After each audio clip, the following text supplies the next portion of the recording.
నమస్తే. Welcome to our channel. నేను మీ అనిల్. మనతోని సుప్రీంకోర్టు న్యాయవాది నేరెళ్ళ మల్యాద్రి గారైతే ఉన్నారు. చాలా విషయాలైతే తెలుసుకుందాం. సార్ నమస్తే సార్. నమస్తే అండి. సార్ గౌతమ్ అదానీ, జగన్ లంచాలు ఇచ్చారని చాలా ఆరోపణలు వస్తా ఉన్నాయి.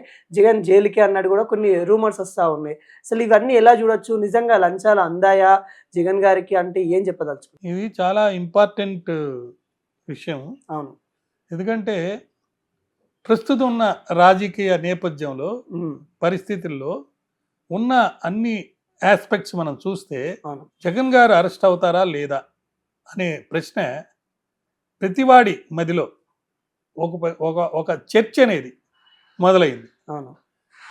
అరెస్ట్ అవుతారు అని ఎందుకు అనుకుంటున్నారంటే అమెరికాలో అక్కడ ప్రాసిక్యూటర్స్, న్యాయవాదులు ఇంత డబ్బు సుమారు 2250 కోట్లు, దాంట్లో 1750 కోట్ల రూపాయలు ఆనాటి ముఖ్యమంత్రి జగన్ గారికి లంచం కింద ఇచ్చారు.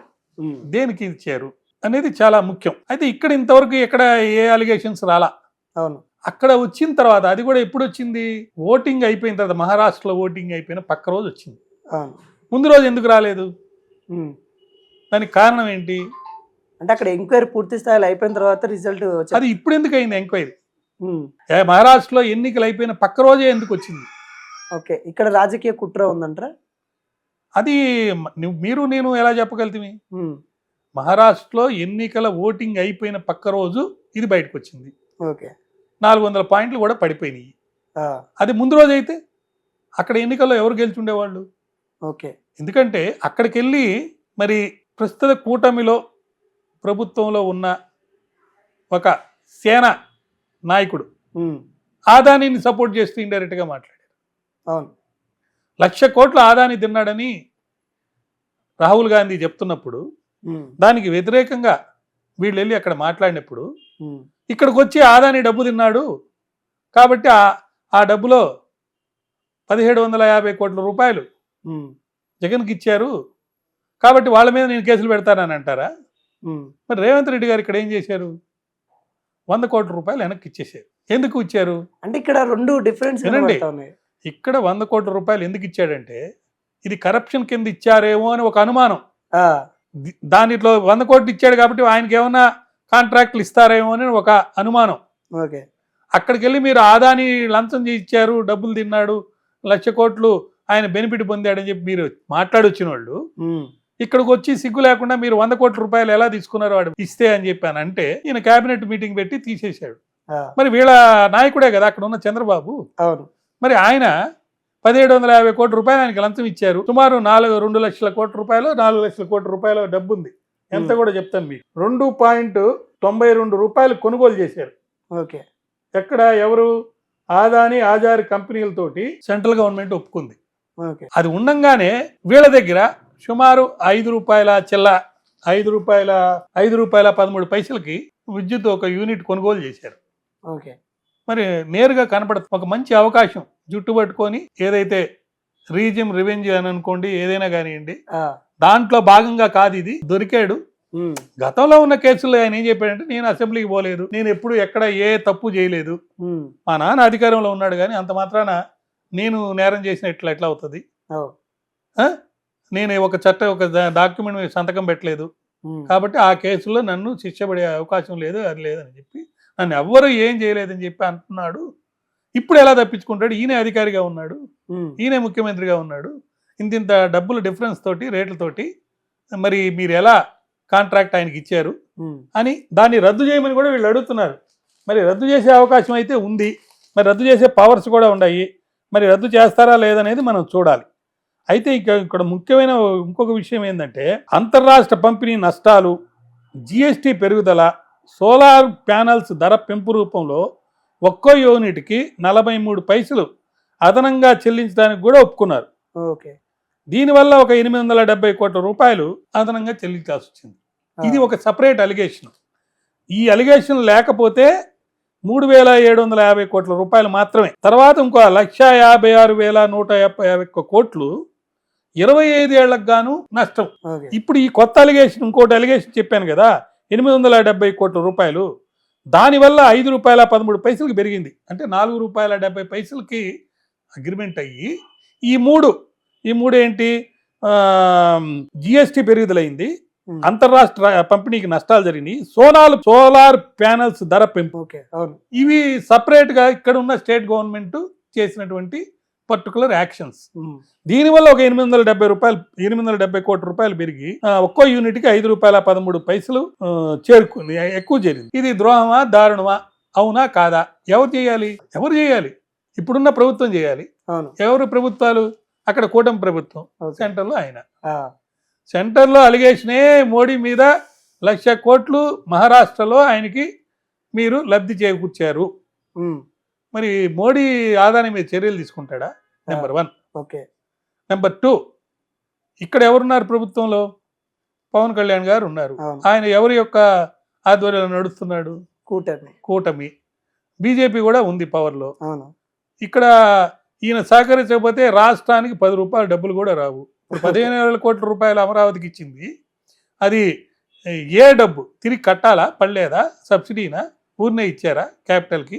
ఉమ్. మళ్ళీ నిన్న ఒక 14,000 కోట్ల రూపాయలు వెళ్ళి వరల్డ్ బ్యాంక్ లో అప్పు తెచ్చారు. అవును. ఈ 30,000 కోట్లతో నడుస్తుంది. ఇప్పుడు మహారాష్ట్రలో ఆయన గెలిచారు. వాళ్ళు గెలిచిన ఆనందం ఇప్పుడు లేదు. మొన్న దాకా గెలిచిన ఆనందం బ్రహ్మాండంగా నిన్నటిదాకా జరిగింది. ఉమ్. ఇప్పుడు ఆడ ఎవరు ముఖ్యమంత్రి, ఎవరు ఉప ముఖ్యమంత్రి, అది పెద్ద కొట్లాట.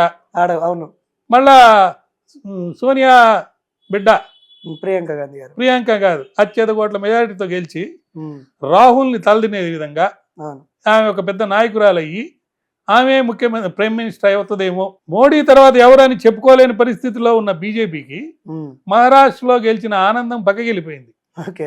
జార్ఖండ్ లో గెలిచిన ఓడిపోయిన దుఃఖం, ఇక్కడ ఈ అమ్మాయి గెలిచి మరొక ఆల్టర్నేటివ్ ఉమ్. ప్రైమ్ మినిస్టర్ పోస్ట్ కి ఆల్టర్నేటివ్ ఎవరంటే ఈమె అన్నట్టు వచ్చింది. ఆమెను తీసుకొని ఇప్పుడు రేవంత్ రెడ్డి గారు ఇక్కడ తీసుకొచ్చి ఇక్కడ మళ్ళీ సంబరాలు జరుపుతున్నారు. ఉమ్. ఏమండి, అవునవును. కర్ణాటకలో కాంగ్రెస్ గెలిచింది, ఉమ్. అవును. మరి ఇక్కడ కాంగ్రెస్ అధికారంలో ఉంది. అవును. ఇప్పుడు ఒక విధంగా చెప్పాలంటే రోజు రోజుకి ఆంధ్ర రాష్ట్రంలో రాజకీయము కోర్టుల చుట్టూ తిరుగుతుంది, పోలీసుల చుట్టూ తిరుగుతుంది. ఉమ్. దానికి కారణం ఎవరు? అన్నిటికీ కారణం బీజేపీయే. ఓకే. ఎందుకు కారణం అని అంటే 2 పడవల మీద కాలు పెట్టారు. ఉమ్. జగన్తో సఖ్యతతో ఉండి ఉమ్. జగను ఎగ్జిట్ పోల్స్ ప్రకారం ఓడిపోతాడేమనే భయంతో, బాబు నువ్వు గెలిస్తే ఎటు మాకుంటుంది సపోర్ట్, ఆ, ఒకవేళ నువ్వు గెలవకుండా ఆయన గెలిస్తే మాకు అక్కడ ఖచ్చితంగా కావాలి కాబట్టి ఆయనతో కూడా ఉంటాం, ఆ, నిన్ను చూసుకుంటాం, ఆయన్ని చూసుకుంటాం. ఆ, సో ఇద్దరిని చూసుకున్నారు. ఇప్పుడు ఆ కష్టం వల్ల ఇప్పుడు జగన్ని అరెస్ట్ చేయమని వాళ్ళు చెప్పలేరు, అవును. చేసేదానికి వీళ్ళు ముందుకెళ్ళలేరు. ఎందుకు వెళ్ళలేరంటే ముందుకెళ్తే ఇక్కడ ప్రభుత్వం ఉమ్. ఉంటుందా, పడిపోద్దా? ప్రతి దగ్గర షిండేలు ఉన్నారు. అవును.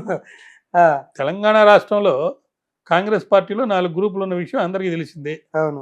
రేవంత్ రెడ్డి గ్రూప్ ఏది? చంద్రబాబు నాయుడు గ్రూపే రేవంత్ రెడ్డి గ్రూపు. ఆ, ఏమి మాట మరి చెప్పడానికి అవసరం లేదు, ఆయన చెప్తేనే ఈయన వచ్చి చేరింది. మరి ఇక్కడ పత్తు కాంగ్రెస్ వాళ్ళు, ఉమ్. అంటే ఒక విధంగా చెప్పాలంటే బట్టి విక్రమార్క ఇటువంటి వాళ్ళందరూ కూడా ఉమ్. రాజశేఖర రెడ్డి గ్రూప్ చెందినోళ్లే. అవును. ఇప్పుడు కొత్తగా నేను వింటుంది ఏంటంటే, అది వాస్తవాలో నాకు తెలియదు, 4 తలసాని యాదవ్తో సహా ఉమ్. ఇటు కాంగ్రెస్ లోకి వచ్చేస్తున్నారు అని వింటున్నాము. ఓకే. ఇటు కాంగ్రెస్ లోకి ఎందుకు వస్తున్నారు? అంటే మంత్రి సంబంధించిన పోస్టులు మరి బీఆర్ఎస్ లో షిండే ఎవరు? షిండే బీఆర్ఎస్ లో షిండే ఎవరు? కాంగ్రెస్ పార్టీలో షిండేలు ఎవరు? ఓకే. ఈ షిండేలు ఎవరైనా తెలిస్తే కాబోయే ముఖ్యమంత్రి కాంగ్రెస్ పార్టీ నుంచి వస్తాడా లేకపోతే కూటమి నుంచి వస్తాడా అని మనం చెప్పొచ్చు ఇక్కడ. అవును. ఎందుకు కాబోయే ముఖ్యమంత్రి అని అంటున్నారంటే వాళ్ళే చెప్పుకుంటున్నారు, ఉమ్. వాళ్ళే అనుకుంటున్నారన్నమాట. వీటన్నిటికీ చంద్రబాబు గారే అక్కడి నుంచి నడిపిస్తున్నాడు. ఈ పరిస్థితుల్లో జగన్ అక్కడ ఎందుకు అరెస్ట్ అవుతాడు? అరెస్ట్ గారు అంటారు. మరి అరెస్ట్ చేస్తే ఆ ప్రభుత్వం ఉంటుందా? పవన్ కళ్యాణ్ లేకుండా చేయగలుగుతారా? పవన్ కళ్యాణ్కి జగన్ మీద ఉండొచ్చు, కానీ చర్య తీసుకునే అవకాశం ఉందా? చరిత్రహీనులు అవ్వకుండా ఉండాలంటే ఖచ్చితంగా రాష్ట్రానికి జరిగేటువంటి ఒక అన్యాయం, అక్రమం, దారుణం. ఎందుకంటే సుమారు 2 లక్షల కోట్ల రూపాయలు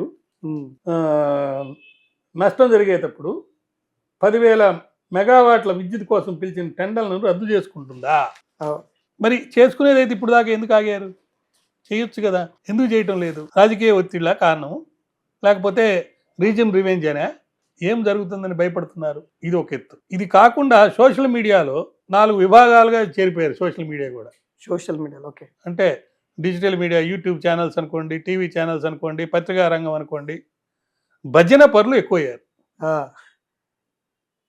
ఆ భజన పరులు ఎక్కువైన ఉన్నప్పుడు ఈవెన్ అమెరికాలో కూడా మనకు తెలిసింది ఏంటంటే సుమారు 200 ఫ్యామిలీస్ ఉన్నాయట. ఉమ్, వాళ్ళు ప్రపంచంలో ఎక్కడైనా సరే ఏ ప్రభుత్వం ఉండాలి, ఏ ప్రభుత్వం ఉండకూడదని చెప్పి నిర్ణయం అనేది వాళ్ళు చేస్తున్నారు. ఆ, ఏ ప్రభుత్వం అధికారంలోకి వచ్చినా వాళ్ళ కనుసన్నల్లోనే జరగాలి. ఉమ్, దాంట్లో భాగంగా ఇక్కడ ఉన్న డిజిటల్ మీడియాస్తో కూడా సత్సంబంధాలు అన్నీ పెట్టుకుంటున్నారు. ఇది నేను అమెరికా గురించి ఎందుకు చెప్పాల్సి వచ్చిందంటే ఈ యొక్క నేరం జరిగింది యుఎస్లో. US లో 1750 కోట్ల రూపాయలు తిన్నారని రాసింది యుఎస్లో కాబట్టి US. మరి అక్కడ ప్రూవ్ అవుతుందా లేదా అనేది వేరే విషయం. అక్కడ సాక్ష్యాధారాలతోని ప్రూవ్ చేస్తా ఉన్నారు కూడా అక్కడ. సాక్ష్యాధారాలతో కాదు, అక్కడ ఆ, ఒక ఆయన పేరు చెప్తాను, ఆయన ఫోన్ దొరికింది. ఓకే. ఒక ఆయన ఫోన్ దొరికింది. ఆ ఫోన్లో ఉన్న గౌతమ్ అదానీ ప్రతినిధి సాగర్ అదానీ, అవును.